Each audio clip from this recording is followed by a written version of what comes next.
सदन में गंभीरता के साथ रखें और पूरी ताकत के साथ सरकार के सामने अपना पक्ष रखें।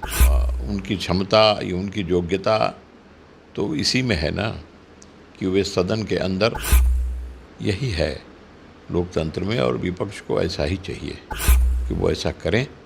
जनहित की दृष्टि से सरकार यदि कुछ करने की स्थिति में न भी हो तो करने को विवश हो जाए।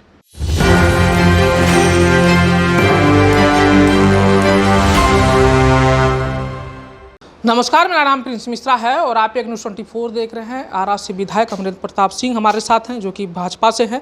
सर, लगातार बिहार में जो है, बिहार के विपक्षों के द्वारा बिहार में जो आपके साथ गठबंधन में है नीतीश कुमार, वो भी लगातार बिहार को विशेष राज्य दर्जा देने की मांग कर रहे हैं और साथ ही साथ चिराग पासवान भी उनकी पार्टी भी कह रही है कि बिहार को जो है विशेष राज्य का दर्जा देना चाहिए, विशेष पैकेज देना चाहिए। इन चीज़ों को लेकर आप लोग क्या सोच रहे हैं?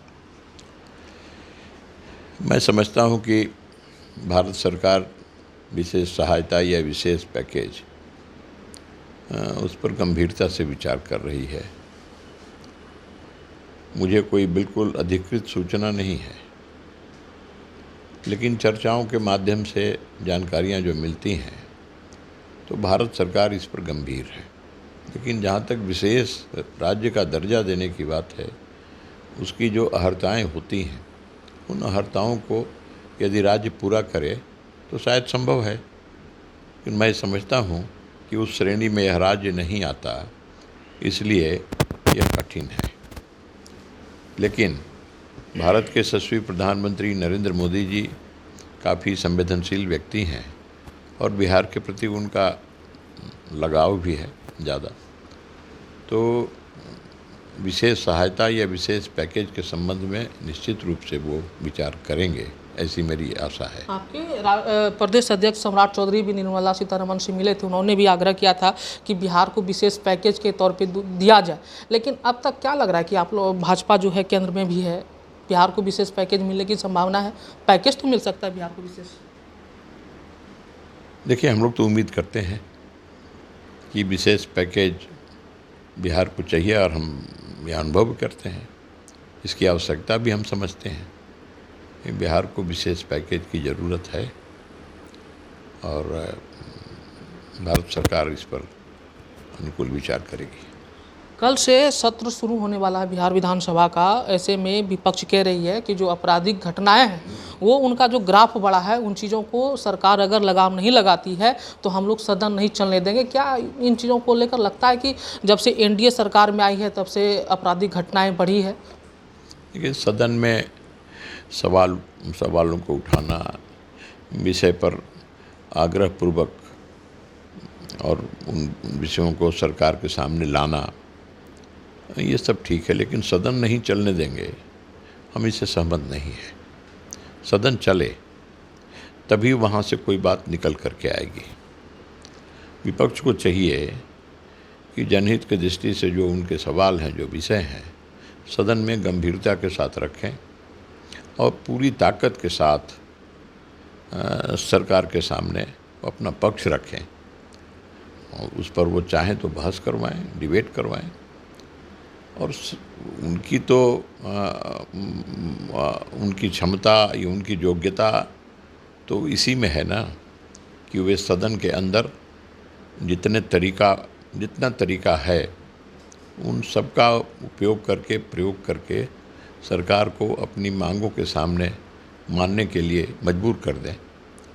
यही है लोकतंत्र में, और विपक्ष को ऐसा ही चाहिए। सदन में गंभीरता के साथ रखें और पूरी ताकत के साथ सरकार के सामने अपना पक्ष रखें और उस पर वो चाहें तो बहस करवाएं, डिबेट करवाएं।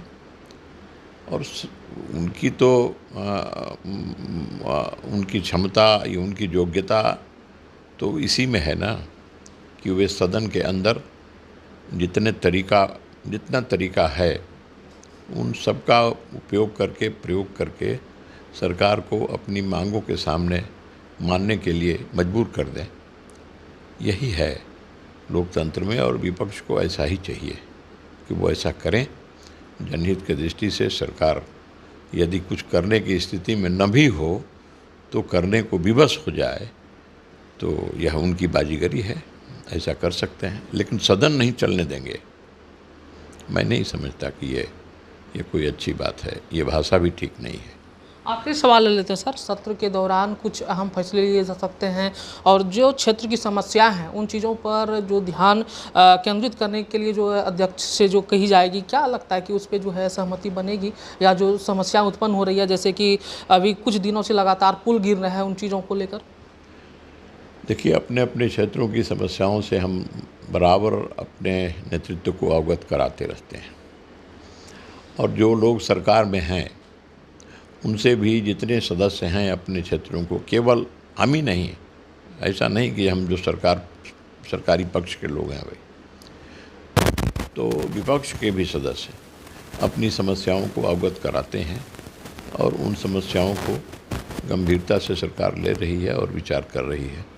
तो हम अपनी समस्याओं के अपने यहाँ सड़क अभी भी हमने कितने 17 सड़कों की सूची हम अपने विधानसभा क्षेत्र में देने जा रहे हैं।